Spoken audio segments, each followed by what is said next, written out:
what I know. I be flossing. This feeling fine. I wanted to make it feel like crack. Slide in when I'm in my zone, you know. I'm so fire. Gives me attitude, and I just like, in our Bible says that you're like animals.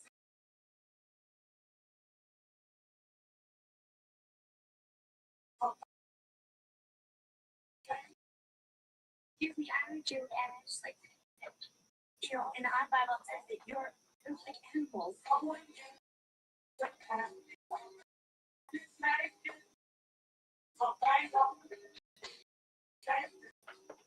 Gives me attitude, and I just like, in our Bible says that you're like animals.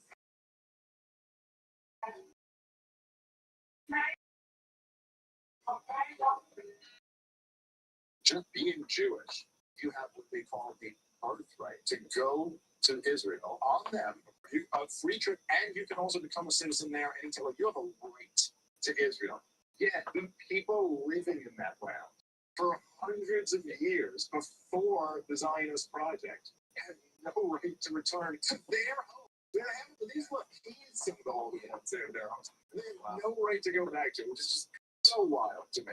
Just being Jewish, they call it right to go to Israel on them, a free trip, and you can also become a citizen there anytime. You have a right to Israel.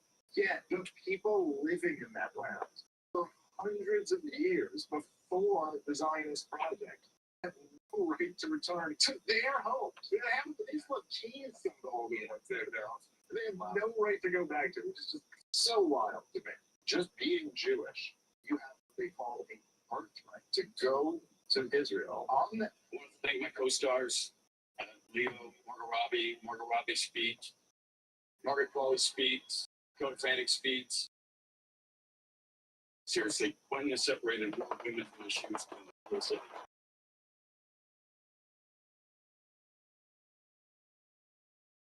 Thank you.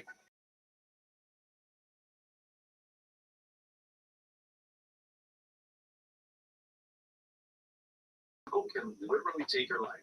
Yeah, you heard me right. Let's talk about it. Have you ever heard of the Triangle of Death? It's this area right here. Yeah, if you pop a pimple in this area, you're literally playing Russian roulette with your brain. Here's why. The veins in this area connect directly to the cavernous sinus at the base of your brain. And the veins are unique in that they don't have valves, so infection can flow backwards straight into the sinus. Once it's there, it's sitting right next to your brain. So that simple pimple infection can lead to a blood clot or brain infection. And I've actually seen it, diagnosed it, and treated it. It's scary. Best case, get a nasty facial infection. Worst case, you end up with a blood clot in your cavernous sinus, meningitis, or, raw pimple. So stop treating your face like a DIY project. If you got zit in this area, hands off. Use pimple patches, warm compresses, or topical treatments.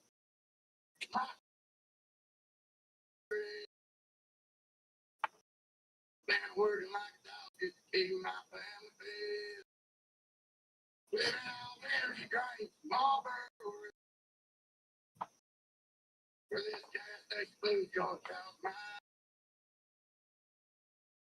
my top. Been working like a dog. If we try.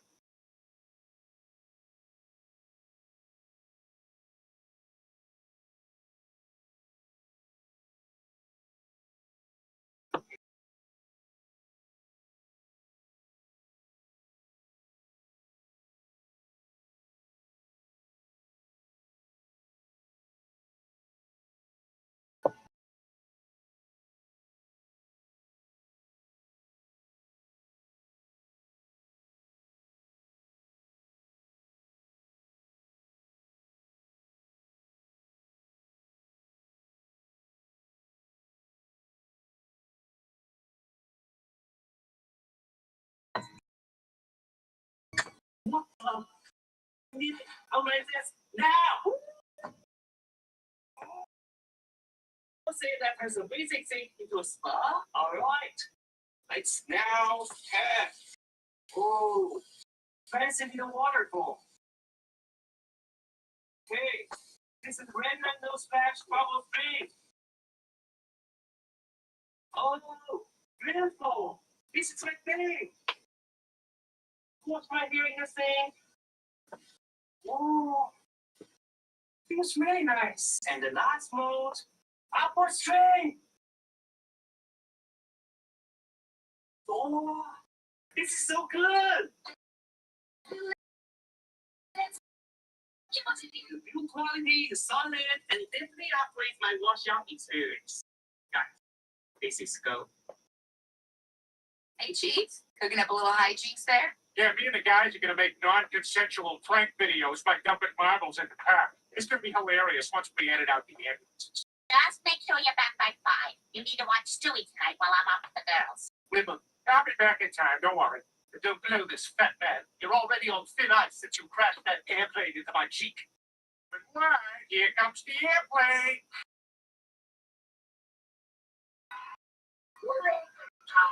Sir, please remain calm and stay solid. Hail Mary, full of grain, most bees would be. Up, Cheerio Army. General Mills is lying to you. The cheek crash did not happen. There's no proof of purchase. Plus, Coke milk can't melt steel spoons. You know what's crazy? There were no Cheerios in the mouth that day. I'm not saying, but I'm just saying. Hey, Chief, cooking up a little hijinks. Huge number of people, we don't know who they are, coming across the border between ports of entry. Second of all, you're talking in this country right now, at least 300,000 minors. We have no idea where they are. Oh, that is nonsense.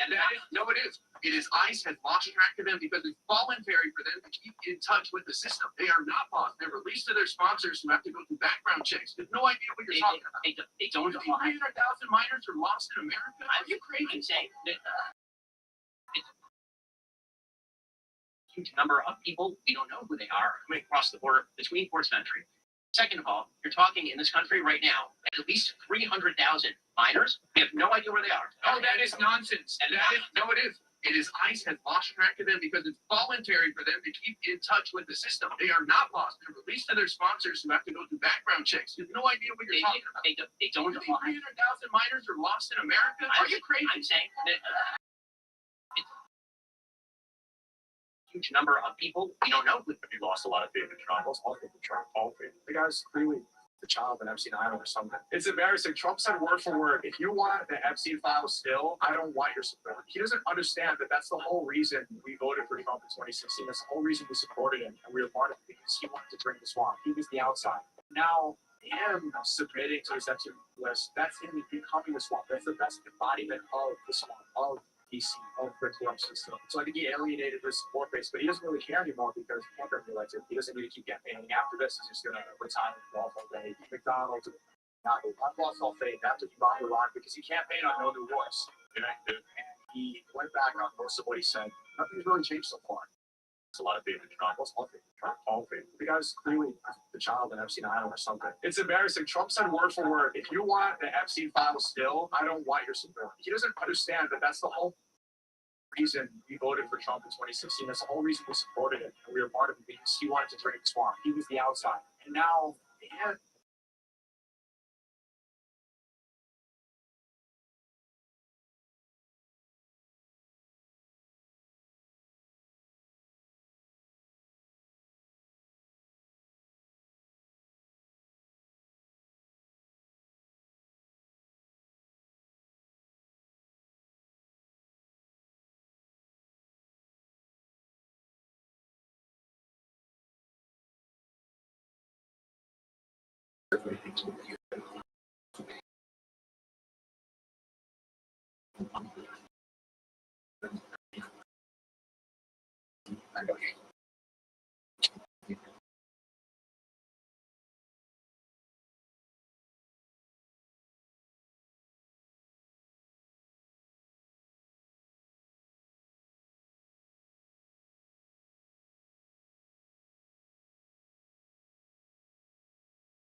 Getting to see that demonstrate also the material of some of the dynamic one, like going state and chemistry that they have much reading together.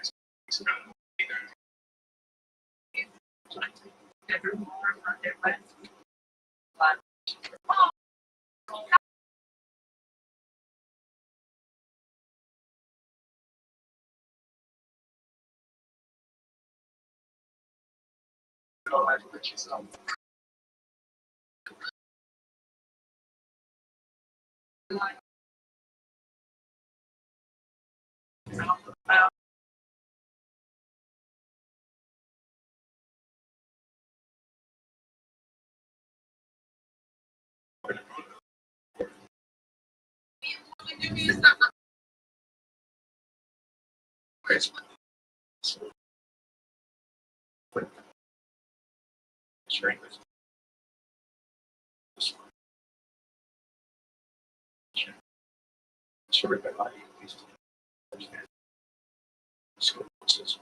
teaching your children how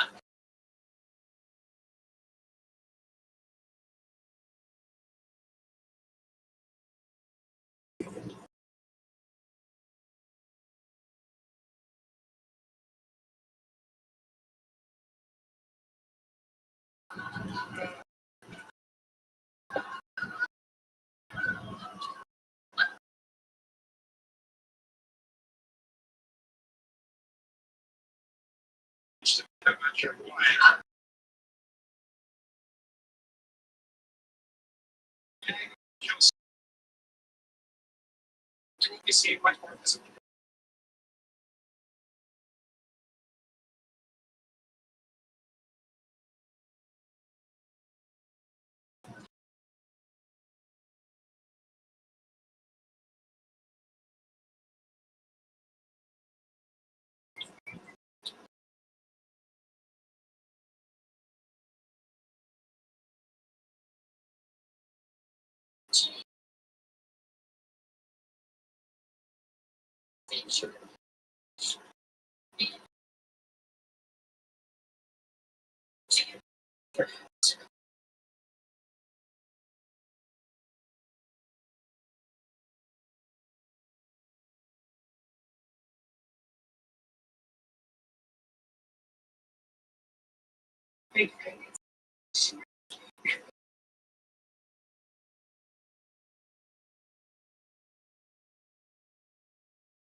Interrupt.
Of course, I would have not here right now. Kids. Probably. Sure. Okay, no, who's there? No. Who's there? Interrupting cow.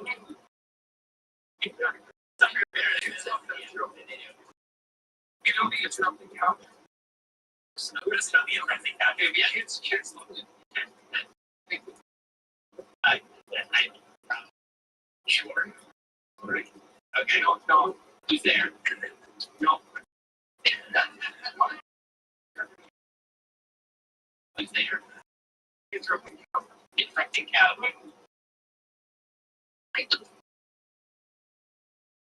Something. They don't mind what they think.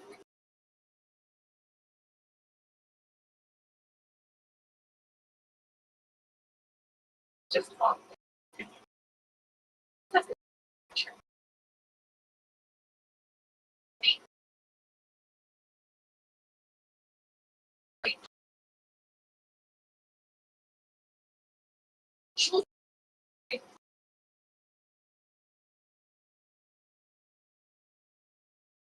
You want the Palestinians to leave? No. He's studying very typical kinds of something. They don't mind what I think they do.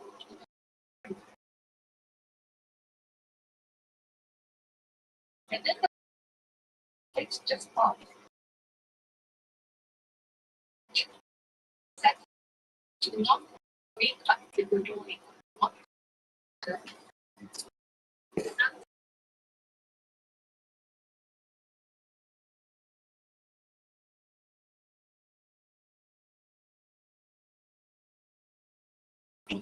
Palestinians today.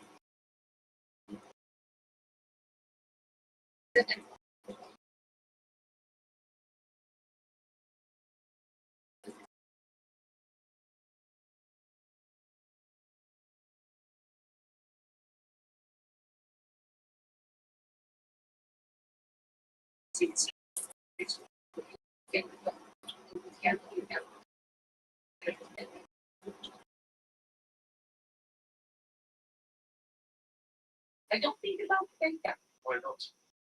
Because I think about I'm a Jew. I'm a settler. I'm a human being. Yes, you are. So is that. So I do not think about this. You think about tribalism, thinking of your own people to the exclusion. It would be understandable to think of your own people or your own children first, but to think about other people, other children, not at all, that seems sociopathic, I can, doesn't it? no, not at all. This is normal. I hope you push me back. And I do this. Yeah. Do something. You don't mind what I did to you. You don't this, right? Well, I won't do that to you. What you will. No. And then the camera takes just part. Mhm. You don't have the full picture. settlers, do not wake up in the morning or do not go. 10-year-old girl in 10 years, would you still go for him? If he said he would date a 10-year-old girl in 10 years, would you still go for him? If he said what? He would date a 10-year-old girl in 10 years. If you went up to a 10-year-old girl, he said he was going to be dating her in 10 years, would you still support him? Oh, dude, and did he actually say that? I'm just in the condition that that's true. Well, if you're asking me that right now, did he actually say that? And what's the source? Because it's in the condition of him saying that, would you support it? Oh man, look, Jim. Dude, if he truly, you know what? No, I wouldn't. But I support his ball. I support both. I'd like to see. No, I wouldn't support if I saw that. He's getting footage for you. Oh, gosh, that was it. Thursday night. You're going up the Instagram? I'm going to be dating her in 10 years.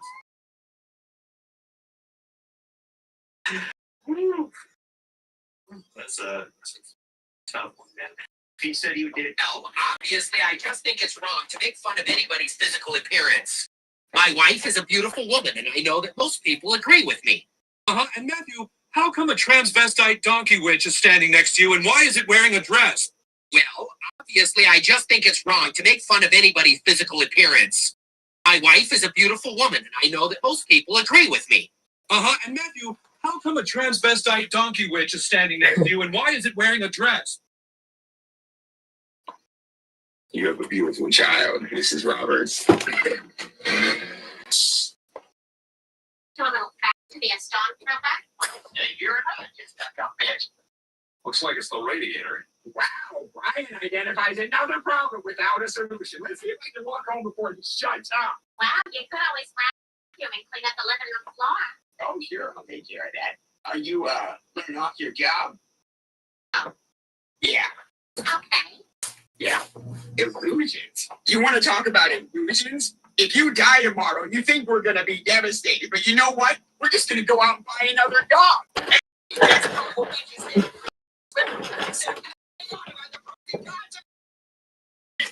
Think you can as much as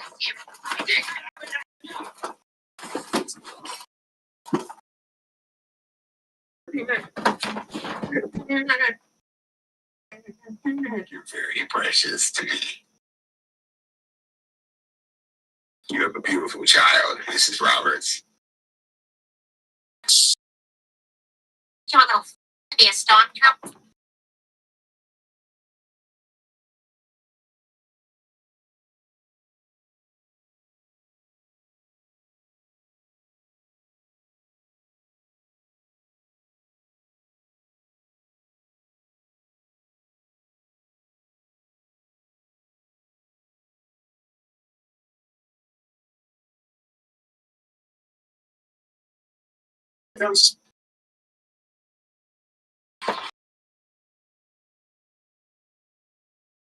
I'm very suspicious, as I suspect many of you are as well, of Mrs. Charlie Kirk, Erica Francie. I don't know what to make of her. I don't want to jump to conclusions. I have my suspicions, as I suspect many people do. So I'm going to leave it to this young lady who I came across on Instagram had this to say about Eric Kirk. Kirk has deep connections to Jeffrey Epstein, Donald Trump, and the State of Israel. The supposedly grieving wife and mother is going to be taking over Turning Point USA. So here's some facts about her that I think the public has a right to know. Now, before she gets into it, I just want to say, there is nothing suspicious on the surface that she has taken over Turning Point USA. And as of this moment, she is his widow. As far as I know. So that in itself, I don't think is entirely surprising. That's not to say that she isn't going to be taking funding from certain people, like Ben Shapiro. I just want everybody to know I'm giving $1 million to Turning Point USA because reasons. And nobody else is reporting on. Around 2009 and 2010, even though Erica had never modeled before or participated in a beauty pageant, she received an invitation in the mail to participate in the Miss USA beauty pageants, which were owned by Donald Trump. In 2012, she won the Miss Arizona competition. And at the same time, according to her website, she was also The day after the funeral, I'm getting 500 texts and emails. Erica Kirk here. I miss him. Every time I blink, every beat of my heart. Make sure to donate $5, $15, $25. It's like, okay. And people say, well, everybody grieves differently. Yeah, I don't know how much mileage we can get out of that one anymore. Something's not right there. All right, guys, welcome back to another Base Lore video. I'm the Lore Man, and guys, Nick Fuentes just set the conservative world on fire by calling out Turning Point USA and calling out Charlie Kirk's widow, Erica Kirk, for milking Charlie Kirk's assassination. And I mean, let's be honest, he's right. These people aren't mourning; they're fundraising, and they're weaponizing tragedy, playing on emotions and cashing in while pretending to be the face of the right. That's what I love about Nick Fuentes is he says what's on his mind, even when it doesn't, even when politically, you might not want to say this stuff after a high-profile death, but it makes sense. So we're gonna dive into it. I have 2 clips here for you today of Nick Fuentes going off on TPUSA and Erica Kirk for exploiting Charlie Kirk's assassination. Make sure you guys drop a like, comment, subscribe. Only 10% of you guys are subscribed. So let's bump those numbers up. If you guys want to see more Nick Fuentes clips and hear about the lore of Nick Fuentes, feel free to subscribe. All right, guys, let's get into the first clip. Last night during the Super Chats, was it during the Super Chats? I think it was. Somebody asked me about Charlie Kirk's widow, and I was really blunt and straight up with you about it. I get a weird feeling. I got a really bad feeling from her. It's just a vibe. I don't like what I've been seeing from the organization ever since Charlie was murdered. And last night, somebody asked me about Erica, the widow, in the Super Chats, and last night I said, I'm getting this vibe from her that she's very fake. The 2 speeches she's given, the public appearances, I said, I really don't like how the whole organization has been handling his death. It's gratuitous. And don't get me wrong, if they want to say that they're carrying on his legacy or they're doing things the way he would want them to be done or they're continuing to fight the good fight, I get all that. But it's a little gratuitous. Am I the only one that feels that way? It's just like excessive. They are beating that dead horse. They are milking this for everything it's worth. It started right out of the gate, and they have just been pushing it every single day. Within 3 days after he died, she's given a speech. She's the CEO. They're sending fundraising texts about it right out of the gate. Then they do this memorial, and once again, I get it. If that's the Turning Point way, by all means, and they want to honor his life, by all means. But they're doing the Super Bowl commentators with the headsets on, doing a media table. They're selling merch, registering voters. They got pyrotechnics. Is this WrestleMania or is this a funeral? Like, what are we doing here? And then, the day after the funeral, I'm getting 500 texts and emails. Erica Kirk here. I miss him. Every time I blink, every beat of my heart. Make sure to donate. $5, $15, $25. It's like, okay. Then they're doing a show. Did you see the show today? And so precious. I said it last night. I said, I'm getting like a fake vibe. I'm not... Something's off there. And people say, well, everybody breathes differently. Yeah, I don't know how much mileage we can get out of that one anymore. Something's not right there. It's very bizarre, weird vibe there. And did you see the show? Erica hosted the Charlie Kirk show this afternoon, and she's like, she looks like she's over the moon. She's happy as a clam. And again, who am I to judge? Everybody grieves differently. She's a very devout Christian. Some people say maybe that's just strength, that's resolve. I don't know. It's one thing if your husband dies, period. It's another thing if your husband dies at age 31, unexpectedly. It's another thing if your 31-year-old husband unexpectedly dies because he gets publicly executed with blood gushing out in front of thousands of people screaming and running away. That's like something that's altogether different. And I think they were pushing it when she filmed his dead body. I think they were pushing it when she took control of the organization 72 hours later. I think they were pushing it with the fireworks and the WWE Batista entrance when she gave the eulogy at his funeral. And then now she's hosting the show. And she's saying, we have so much business. We have so much business. You can't believe it. We have unreleased content. And we're so excited about what Turning Point's going to do next. It's like, lady, didn't your husband just get his face blown off like 2 seconds ago? And not to be insensitive about it, but everyone's thinking it. No one wants to be the asshole. No one wants to say it. Everyone's thinking it. Everyone was thinking it when she gave the first speech. Everyone was definitely thinking it at the memorial. Nobody wants to say it because it's inappropriate. It's insensitive. I am the troll, right? So I'll be the one to say it. I think it's super inappropriate. I think it's inappropriate. I think it's weird. It's bizarre. Something is off there, and I don't like it. And I think even from a strategic point of view, they should reel that in a little bit. Even just maybe she's grieving differently. Hey, by all means. Or not. Either way, even just out of self-interested reasons, I think they ought to reel it in a little bit because they're really pushing it. They had everybody going for a week or two, and the way that they are just milking it now, I think it's starting to turn people off. Yeah, exactly. Nick nails it right there. I mean, TPUSA and Erica Kirk are both milking this tragedy, and the backlash proves how threatened they are by the truth. But Nick doesn't stop there. In his next clip, Nick goes even harder, breaking down exactly, how they're exploiting people's emotions for cash, and why, if you're falling for it, you're kind of a sucker. Let's roll the next clip. I'll be the asshole and say it. Everyone's thinking that on some level. And the only people, and I'm going to say this last thing, and then we'll move on to get into the news. The only people that don't like to hear this, I hate to say it this way, but it's suckers. It's women who are very emotional, women who are very empathetic and compassionate, and God bless women for that. I know a lot of women saw that speech and they were crying and they were emotional, and so women are buying this, and a lot of sucker men I saw a lot of people, that's really insensitive. How could you say that? Hey man, grow up. It's politics. You know, and it's really interesting how many red pill people, this is what they do. This is what political creatures do. They exploit endlessly emotions. Fear, anger, sadness, piety. They exploit every sentiment that you feel based on the sensational images that we are shown, our visceral reaction to them. The politicians are masterful at exploiting that for their own end. And that is what we're witnessing. Just like when you see a school shooting, just like when you see a terrorist attack, just like when you see a high-profile crime, George Floyd, this is no different. In a certain sense, this is no different. And all those range of emotions that you felt, anger, fear, sadness, retribution, forgiveness, longing for communion, they're exploiting that too. They're exploiting that with the big speech. Perfect makeup, costume, I forgive him. Oh, he should be president now. I'm not, you know, that really pisses me off. You know, you want to be the widow, then be the widow. You want to play girl boss? Whole different story. Whole different story. I don't like when people mix those things. I don't like when people mix these things. It's like, who is that kid at Parkland or whatever? David Hogg. David Hogg, his school got shot up. Now he's going to be a Democrat politician? I'm sorry. Seriously? I don't like that. I don't like it at all. And I think it's cynical, and I think people are afraid to say it because of the, you know, all the sentiment on the timeline. But I don't like it one bit. And yeah, I'm willing to be the asshole. I hope you won't like it, but I think you're a sucker if you're buying into this right now. It's the most cynical, exploitative political move I've ever seen. And you know what? When they say it's going to be fronted, they're damn right about that. That's who these people are. Turning Point, that's what they are. How do you think you build an organization that makes $140 million a year? That's what they do. They're experts at making money, collecting checks, collecting cash, telling people what they want to hear. What Turning Point was a very corrupt organization 2 weeks ago, and it still is. Turning Point was taking money from Zionist donors, Wall Street donors, Silicon Valley donors, Meta, all this kind of stuff. They were taking checks, taking cash like nobody's business. Bernard Marcus, Foster Friess, I mean, you name it. And after this guy went down, it's almost like, you know, they saw dollar signs from that. And that's pretty gross. And, yeah, exactly. And this is exactly why Nick Fuentes is dangerous to the establishment, because he says things that they can't afford to let you hear. Once people say Eric Kirk are out there busy cashing checks on tragedy and exploiting Charlie Kirk's death, Nick is out here exposing the con for what it really is. I mean, if this makes people uncomfortable, I mean, good.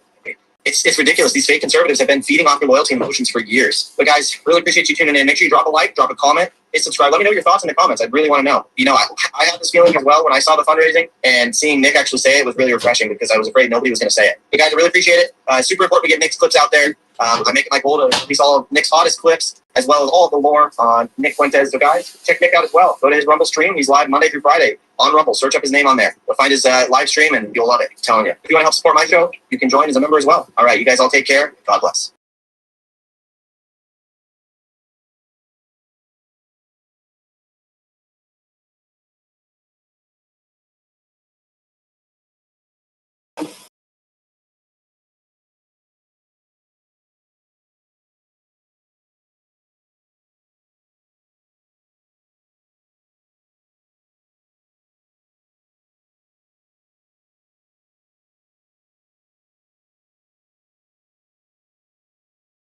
Married to white people. You think it's better off for America to minimize more of me? Capital of a country, and I don't know what it was. Yeah, that's what it was. And it's like, oh my God, this guy can't be, and then they moved on. That was an easy one for him. So you're in that moment. I'm going to go all Trump. What happens next? So I go all Trump, and with only 1,000 followers. But he knows about you because because she already threw my application away. Well, the final day, this is the best part. Final day of the training, all the applicants have become kind of anybody, but he called me up and says, the reason I'm asking is because she has been calling me every day for the past 2 weeks, complaining about you and saying, did you see what he said on his show? That's so racist. Did you see what he said on his show? Asking to pull my show off the air. And then it was a couple months later that the first hit piece ever was written about transformation. And then I got angry. And I would talk about this on my show. I would kind of go on the show, and it made me lean into the issue because I said, clearly something is here. Like, it's being treated differently than other issues. Is that what you say at that time? You're how old? 19 years old-ish? I was 18. 18 years old, okay. Up until that time, have you ever been offended the way you were offended by Cassie? At that level, that kind of a pain, that kind of I don't think so. Okay, so that's the first moment where, like, what do you mean? I'm just being reasonable. I'm just questioning things. What's wrong with that? Why do you not want to have a relationship? Because so that's the feeling you have at the time. Yes. So you're going in on it. You're getting stronger and more vocal. Who are you, in your mind, are you saying this because Ben's in his ear, Ben's in her ear, your mind at 18 years old, are you saying this is why she flipped? What do you think about it? I don't think I was thinking about it in that way. I didn't even really have a concept of in what way they were organized. And by that, I mean the pro-Israel lobby or influence operation. I had no mental model of what that looked like. So to me, it just came across as groupthink. To me, it came across as that's a dogmatic plank of conservatism. And I didn't really see it as maybe proceeding from a higher level or anything like that. Got it. So, but are you at the time, are you calling around saying, why did this happen? What was this all about? You know, are you asking your peers, why were they not talking to me? So from that moment to you having some sort of animosity or from whatever word you want to use, animosity or frustration towards Ben, what is the timeline from that moment, 18, to frustration and animosity towards Ben?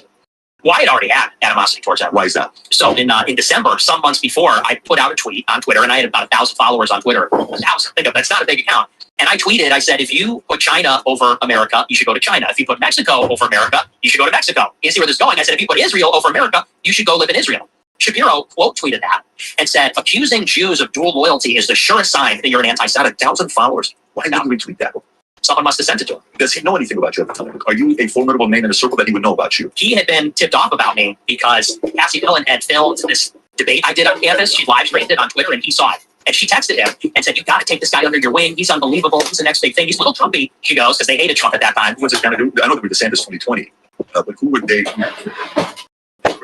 In 16, they were for Rubio, Cruz. Oh, Cruz was it back then. I remember that. Okay. So she says you got to go because he's a little bit Trumpy. And then what's his response? He said, I'll take a look at it. And she told you that. So she said to you, I told Ben he should. And he said, she sent me the screenshot. Yeah. Oh, wow. Okay. So now this starting to make sense. So at this point, while you're going through this, when you put that tweet out, were you directing it towards him or not at all? Was it a general blanket statement? It was a blanket statement. So it was nothing like a little bit 10% was towards Ben. I didn't tag him or anything. I mean, I know, but were you like saying this is towards him? Because if you're saying, the feeling, when did you first get a feeling that Ben is Israel first?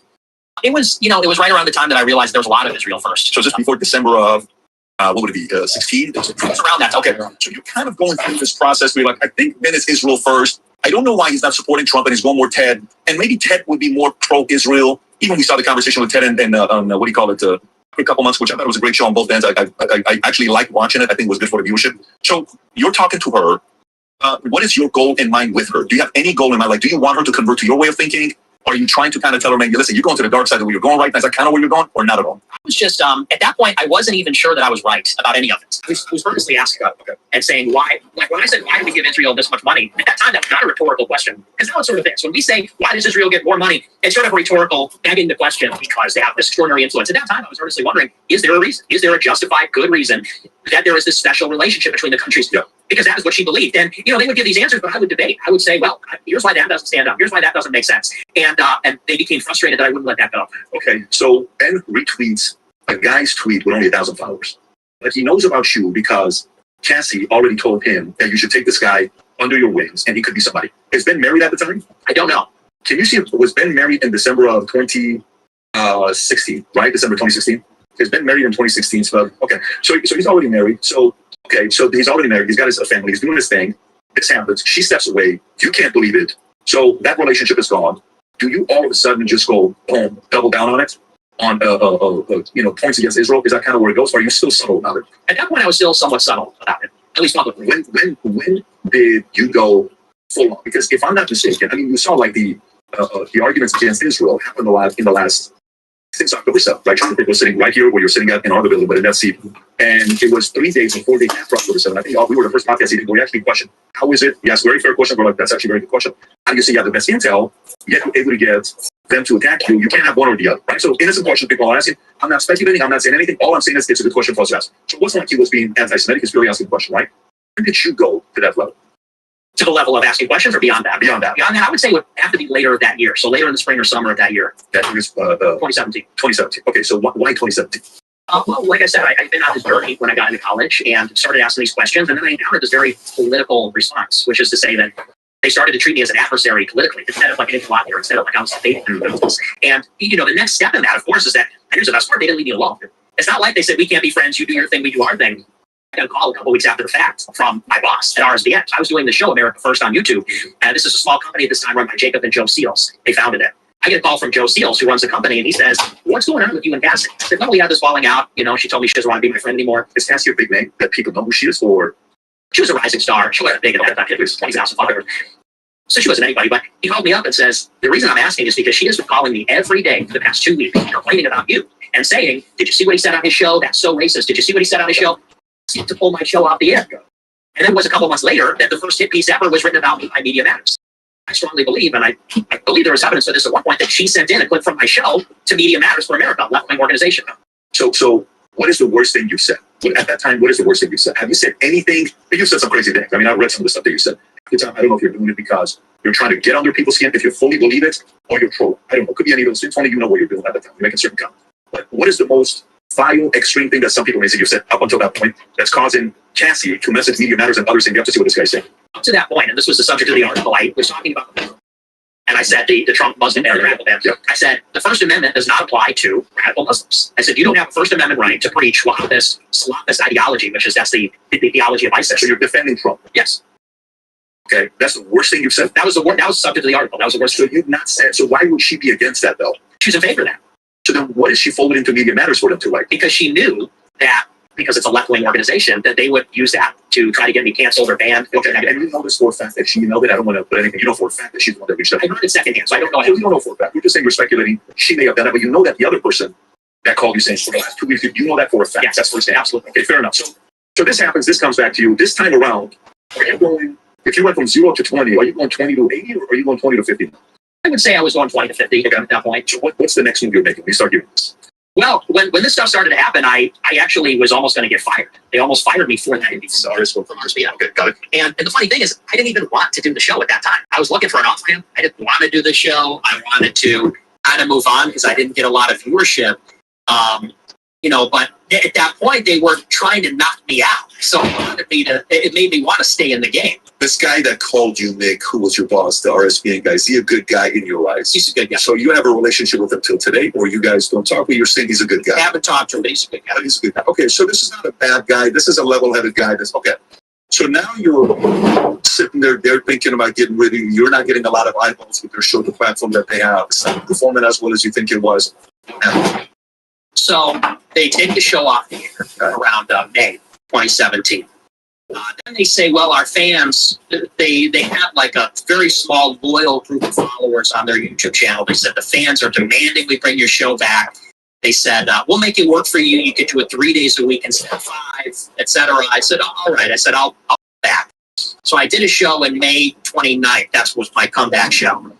What happens later, the next kind of big shoe to drop, a lot of people would think it's Charlottesville. Because I did wind up in Charlottesville in August of 17, later that in the summer. Yes. But what a lot of people don't know is that there was a lot of stuff that happened before then, which is that I go to the Leadership Institute for a job training. Leadership Institute, I don't know if you're familiar. No, I'm not. So they're a think tank in D.C. Conservative or not? Very conservative. From Morton Blackwell's a founder, and they create all these conservative activists that go on campus, and they create campus organizations. So many Leadership Institute people will get training from that group, and then they go and start a college Republican chapter, a Turning Point chapter. So who would be a comparable of a Leadership Institute to today? Would TPUSA be a competitor of theirs or no? They're more They like work together. Hillsdale, are they? They're very similar to Turning Point. Okay, got it. Okay, so you're going there, and alumni includes folks like James O'Keefe, Mike Pence, Mitch McConnell. Okay. Conservatives that gone to James O'Keefe, so it's not like it's just people that are maybe some would call rhinos. James O'Keefe is somebody he's pushed against the envelope many times. So you're there to my blood stuff. What happens next? So I go there for a job training, and I'm thinking about dropping out of college and working for Leadership Institute. I go there for a job training. It's about 2 weeks, and it's in D.C., and you stay there in like a bunk dormitory style thing. And for 2 weeks, it's sort of this like boot camp, and they try to see what you're made of. It's a training to see if you're going to be a field representative where you go across the country for 3 months and set up these campus conservative chapters. And so I go there, and the first day that I'm there, they have everybody go up and down and introduce themselves. And they say, tell us your name, where you're from, and why you're a conservative. First day of a 2-week training. And they call on me and I say, I'm Nick Fuentes. I said, and I'm a conservative because our country is becoming unrecognizable. I said, France is no longer France. Paris is no longer Paris. America is no longer America. Mass migration is changing what America is. I said, and I want to conserve what America historically has always been. Now, the first day that I say that, it turns out the instructor is a Lebanese immigrant. She hates the statement. She takes my application and throws it in the garbage, but she doesn't tell me that. I'm there for the whole 2 weeks, but I'm already disqualified. Christian, Jewish, Muslim, what it, she's a Christian? I assume she was Christian. Lebanese immigrant. Okay. Do you remember that person's name? Or? I don't remember it. Okay. How do you know she did that? Because I had a friend that worked the training. He was Polish Catholic, very hard right, and he told me that's exactly what happened. Okay. Do you know why? Why she canceled? Yeah. Why? Because she took offense that I said something against immigration. Hi, I'm Nick Fuentes. If you want to text me or call me or ask me a question, you can find me on Nanette. Okay, so now we're going to comments you made about immigration, which is more nationalism, pro-America. You know, I want to protect it. I don't want America to be a majority minority by 2030s. I want us to keep our identity that we have. Okay, so she's offended by that. So now you can't go here. Well, it gets better. So that's day number one. Why are you a conservative? Because immigration's changing the country. She hates it, disqualifies me. Now, I'm still there for 2 weeks trying to get a job that I'm never going to get because she already threw my application away. Well, the final day, this is the best part. Final day of the training, all the applicants have become kind of like a tight-knit group. We're all friends. We're literally living together. So we're sleeping in the same dormitory. We're doing these 10-hour job trainings every day. It's the last day. We already found out who's going to get the job and who isn't. I know I'm not getting the job. And so it's like 3 a.m., our last day. We're all in the common area, just hanging out. Late at night, we're talking about politics. And at that point, they realized I was a pretty far-right guy. I was maybe more far-right than anybody there. And we're all talking about politics. And it comes on. We're talking about interracial relationships and marriage. And I said, well, I'm not in favor of interracial marriages. That's against my values. I want to have a white wife. I want to have white kids. That's important to me. Now, there was a girl who was in the group. Her name was Emily Faulkner. Now she's like a big pro-life activist. She's married. But at that time, she was in this little group. She pulls out her phone and she starts secretly recording me. She doesn't say anything, but she pulls out her phone, hits record. And she says, so wait a second. She goes, you're saying that if I have sex with a black person, that's the same as having sex with a dog? I said, no, I'm not saying that. I said, but I think race mixing immoral. I said, I think they'd both be immoral. She takes that clip, along with clips of other things I said. She sends it to Cassie Dillon. She knew and apparently was friends with Cassie, unbeknownst to me. Cassie Dillon sends it to a group called Reagan Battalion, and they post that all over Twitter. And it blows up on Twitter, and now I am like officially being canceled because of this secret recording taken at this Leadership Institute job training. Is the video public to see? It is. Is it how bad is the video? Is it appropriate You to can just pull show it up, yeah. Can you pull it up? I'm actually curious on how bad the video is. It's on YouTube. What should he put? It's funny search where. That's not it. So I don't know where you could find it. Rod, you look forward. We'll continue conversation. If you find it, we'll come back to you. Okay. So she sends it. The Reagan Battalion posted all over X. At this point, if you had 1,000 followers when Ben retweeted you, where are you at now when this happens? So I must have been at maybe 4,000 followers. Okay, so you're still not somebody that has been, you got 100,000 followers. You're not at that level yet. Right. Okay. So it's interesting that you're getting under so many people's skin, even though you're not yet that influential. You may be amongst your circle because people probably know you're going to be somebody, you're going to be a player. But in the public eye, they don't know you. So they're trying to defend you early on. Yeah. Is that a pretty good description? Yeah, they were trying to throttle me in the gut. So, okay, so that happens. Amy Faulkner sends this to Cassie. Cassie then sends it to Reagan Battalion. Reagan Battalion posts it, and now you're saying you're being canceled. Define canceled. So I'm being blacklisted from everything in the conservative movement. From CPAC, from Turning Point. This is when my name is getting the scarlet letter. I'm officially being kind of kicked out because they're saying, that none of these people liked me and they were all attacking me on Twitter constantly. But this was the moment when they said, we got him. Because this is how this worked back then. Now, obviously, everything goes on Twitter and everybody's controversial. But back then, you had a clip like that, which was perceived as legitimately racist or anti-Semitic, and you're kind of done for it. And that's what they did to me. Have you yet, I'm sorry to interrupt you. Have you yet walked up to Ben with his kid crossing the streets with his family? Or no, that was years later. That was years later. Okay, so this is good. Let's keep going with the sequencing. Sure. So that happens. If you went from 10 to 20, when she said, I'm blocking you, and a couple of the people at the Daily Wire did. Then you go to 20 to 50 when you find out about the Media Matters and the messages being sent out to other places to censor you. Claims, but you know the other guy is being called. He's saying this girl keeps calling me, telling me what you said to cancel your last 2 weeks. That you know for a fact. Then this happens here with Leadership Institute. Then the Amy Faulkner situation video going to Reagan Battalion. Where do you go from here? If it goes 10 to 20, 20 to 50, where do you go? 50 to 80. Okay, so now it's like this is when you're born. And how old are you at this time? Just about to turn 19. So you're still 18, and this is what's happening. Yes. Got it. So what do you do next? So I have to defend myself. This video is going viral, and Ben Shapiro retweeted it, by the way. Ben Shapiro quote tweeted that Reagan Battalion video. 100%? Are you positive? 100%. He said, "This did he say? This is very concerning." Is that the video, Rob? Yes, sir. Can I see it, please? In your daily existence, why do you use? Yes, absolutely. Also, Would you say that me having sex with my dog is the same thing as me having sex with a black man? I think they're both congenders. Well, that's a little bit, that's a little bit harsh. Well, could be seen as harsh, could be seen as disrespectful. If I was an African American, I would be very annoyed, upset, frustrated, angry with you, and somebody who could say that is racist. And the average person, and I'm just talking to you, I'm trying to be really hearing that. I don't have any gotcha stuff for you here. It's going to be very easy. That's a little bit. With a black man. I think they're both congenders. Well, that's a little bit, that's a little bit harsh. Well, could be seen as harsh, could be seen as disrespectful.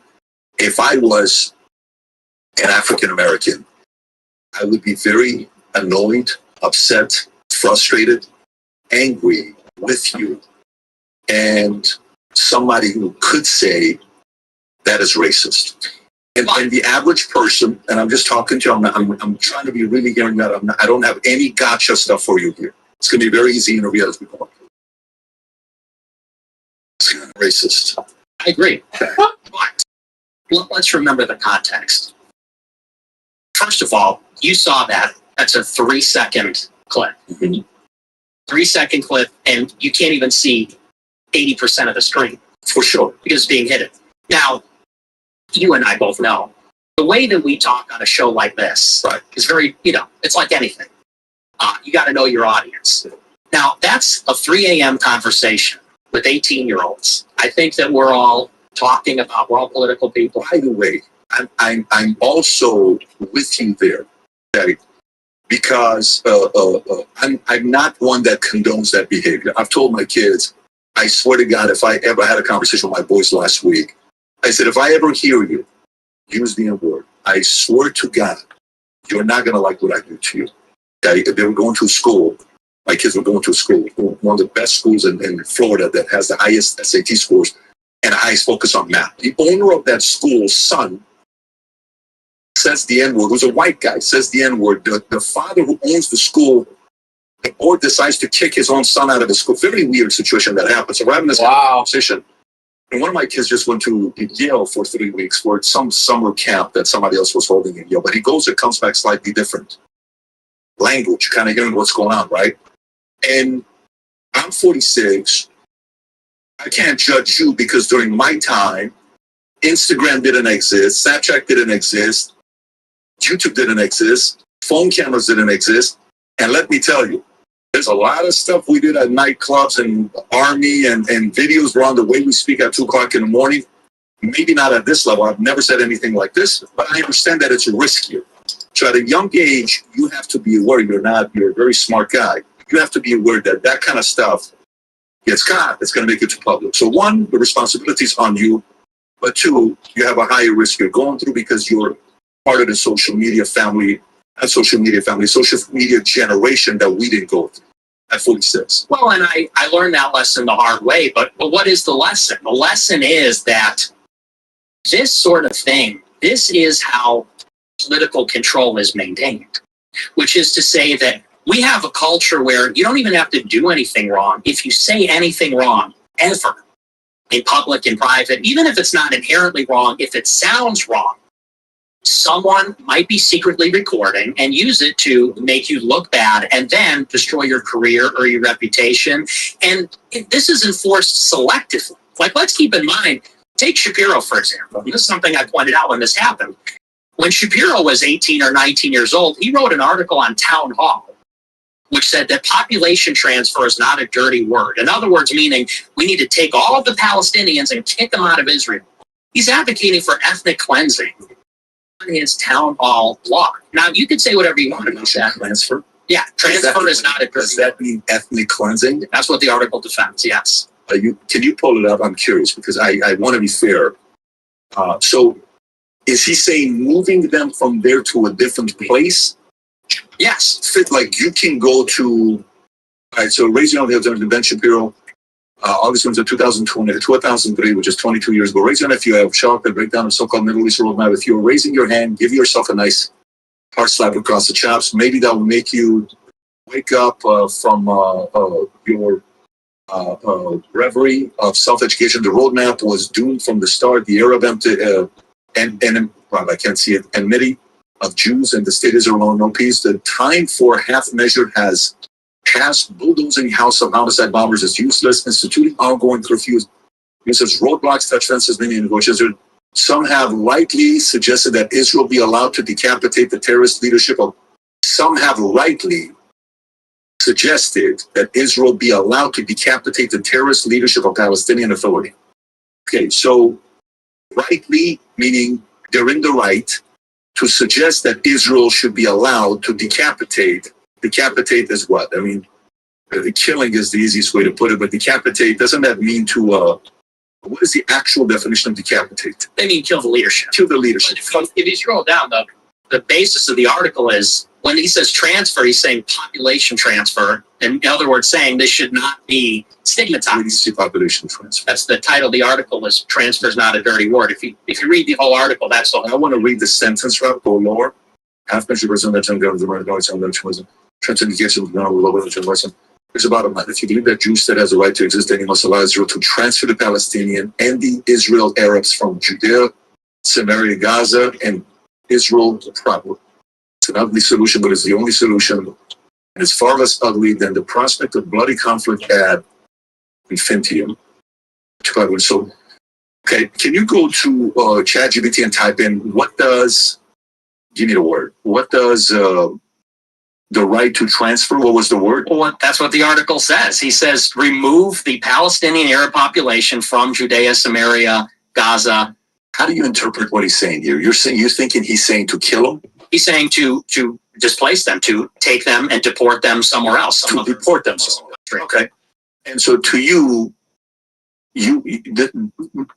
would you define that as ethnic cleansing? By definition, yes. But it's not ethnic cleansing, like just wipe them off the face of the earth. It's not genocide. It's not genocide. By definition, okay. Cleansing. Got it. So, but here's the point I'm trying to make is that is an extremely controversial statement. I mean, could you imagine if someone said whites and blacks can never live together in America? It's an ugly solution. We got to take all the black people and send them back to Africa. Right. That's racist. Right. It's racist to say Arabs can't live in Israel. We should remove them all. He wrote that under his name on a blog, but he never got canceled for saying that. But I got secretly recorded when I was 18 in a private conversation, and people say, and he himself quote tweets it and says, this is concerning, to amplify it to everybody in the conservative movement. That's when I say it is selectively enforced. Yeah, but if he would have written this the other way around, let's say he's not a Jew, and he writes it about getting rid of Israel or making a comment about Jews, that would be the equivalent of saying having sex with a dog is the same as degenerate, the way you put it down. To me, that would be the equivalent, not this. And the reason why I say that is because in 2003, who's the president in 2003? It's not Obama. Is it Clinton? Is it Bush? It's Bush. Okay. So in 2003, how pro-Israel were we in 2003 in America? Very pro. Okay. So this is a probably a 80% agreed message in 2003. You know what I'm saying? Yeah. So I'm just trying to time temperature of when it was written, like if he wrote this today, I am sure it's not going to be 80% of support that he's going to get. So 03, climate's different, fair. Continue, please, with after what happened with that school situation. Sure. So I'm at this job training. They leak this out to Reagan Battalion. This goes everywhere. And it was in that moment I defended myself very strongly because they tried to use this clip. And by they, I'm talking about Ben Shapiro, Cassie Dillon, Cabot Phillips. They think they've got it. And now I'm canceled from the movement. So I took that and, of course, they're expecting you to go out and apologize. They're expecting you to go out and say, I'm sorry. I shouldn't have said that. But I said, you know what? I'm not sorry because this is a political attack. This is not some kind of good faith, because you said the comment is racist. And would I phrase it that way if I was saying it in an official public capacity? No. But we tend not to do those things when we think we're in private, in confidence. You kind of understand that there's some discretion there. And that's not to say that I'm, thought I could get away with it, but we don't speak in a lawyerly way when we're among friends. You believe that? You don't believe that, though. What? That it's degenerate? Yeah. I wouldn't say it's immoral. I don't know that I would say degenerate, but I would say it's contrary to my values. How much are you saying that in that moment because you're trying to be a shock jock and you're trying to get attention? I wasn't trying to be shock jock. Think about the question that was posed. Let's just back. I want to know what you think about this. We're in a private conversation. A girl takes her phone out, starts secretly recording and says, is having sex with a black man the same as having sex with a dog? Did you know she was doing that or no? I didn't know she was. Oh, okay. Yeah. Well, listen. Yeah, you got. What's that to you? That's a setup. Nick, I'm talking to you in a way as if you're my nephew or my son. Not in a, don't take it as I'm this to you. I'm not doing that. Yeah. I'm just talking to you as I'm new to this game. I'm a business guy. So I haven't been, when I hear the histories, I don't know everyone's histories. When you don't know what you're talking about, you're right. We don't know the history of everybody, but we're willing to learn. We'll talk to everybody. The way I see it, Nick, is one of my kids is very political. Very political, more than I'm political, but he's in the climate. So he's always, yesterday he's at the Charlie's memorial. This was one of the most difficult days of his life, witnessing Charlie pass away. I've never seen him. This is a very strong kid. 30 minutes on my shoulders going because of what happened with Charlie. He's sitting right there at the event, listening to everything for 5 hours. And he's loving it. It's not like, oh my God, I want to go home. I'm tired. Can we eat? Can we do this? He's all in it. The way I look at you and the way I look at Charlie is, one of my kids is probably going to pursue this route and he's going to go into politics. And I think you have an opportunity to mentor them to learn from the mistakes you made. Because whether you know it or not, you got a lot of kids that follow you. Okay. More than they follow me. There's more 13-year-olds following you than they're following me. This is not sarcasm. It's not a shot. I'm just the truth, right? Just like you were following maybe somebody and looking up at them. I think you got to be careful, but I also think it comes with the territory. Like when I was growing up, I was hanging out with gangsters in LA. And I remember one day I'm in Vegas, 2, 3 o'clock in the morning. I'm in the street with a 15-year-old kid that's driving a car and he's got a gun that I don't know he's got a gun. Guys pull up here to our left, handful of African-American guys. Where you from, homie? Where you from? He pulls out the gun from New York. Boom, boom. I'm 15 years old. We're out there running in the streets of Vegas. Guess what? You got to be careful who you get in the car with. That could have been the last day of my life. Somehow I made it. I'd go upstairs. My dad see me. My heart's like shaking. That was the risk then. I don't know if so much of that is the risk today. The risk is what you just did. You got to be careful what you're saying. Well, and that comes with certain, backlash and responsibility. But I also think, and this is going to get me some in trouble, I also think we should be forgiving. I also think we should be forgiven for benefiting that, as well as you saying it. I also think it needs to be like, listen, yeah, maybe he said this. I don't know his upbringing. I'm trying to find out mom, dad. I've seen some stuff with mom and with some of the stuff she said, and maybe it's the influence from grandma. It's not. That's Mark Levin. It's not like you had a racist person. I don't see that. But we also have to be a little bit forgiving, because if we don't and we stoke it more, you're going to get worse and worse and worse, right? The next person is going to want to get even more and more radical. Let's go past this one. If you don't I just want to say one thing, if I can, because I hear you and I agree with you. And I try to tell my followers now, I shake my head when my followers are trying to be edgy or edgelording, trolling, whatever. I totally agree. And I try to be a better role model now. And in politics, you do got to be careful what you say, because you're right. And everybody's always watching. The only reason I say that is to kind of paint a picture from my entire 18th year on earth. I'm an 18-year-old college freshman. It's not like I was out here being problematic, being hateful, being a monster. It's that a decision was made that I had the wrong views. And because I had the wrong views, there was a basically ceaseless political attack, which is, you know, I make a tweet about the double standard on Israel and Shapiro's amplifying that. I have a show and someone's calling my boss saying, get this guy fired. Maybe they're collaborating with the left to get me fired. Up to and including strangers that I don't even really know are secretly recording me, setting me up. The point is, they made a decision, this guy's got to go. And they said, we're going to use in a careless remark to take the guy out. So, you know, people see, here's a guy that said a bad thing. I don't support that.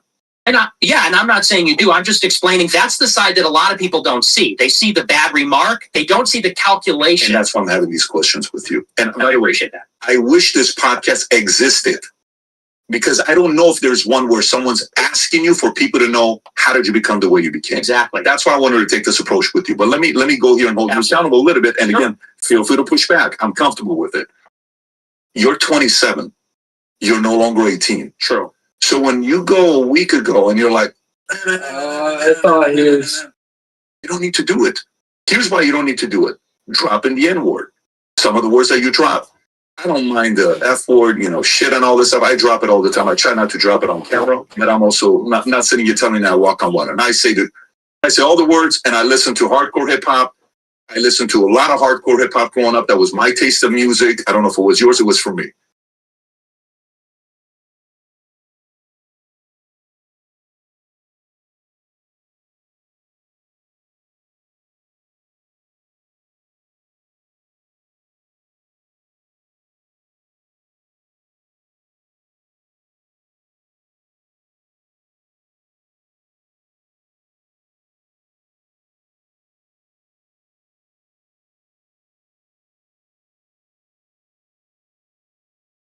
He's my number one guy. Damn. No one was above Charlie.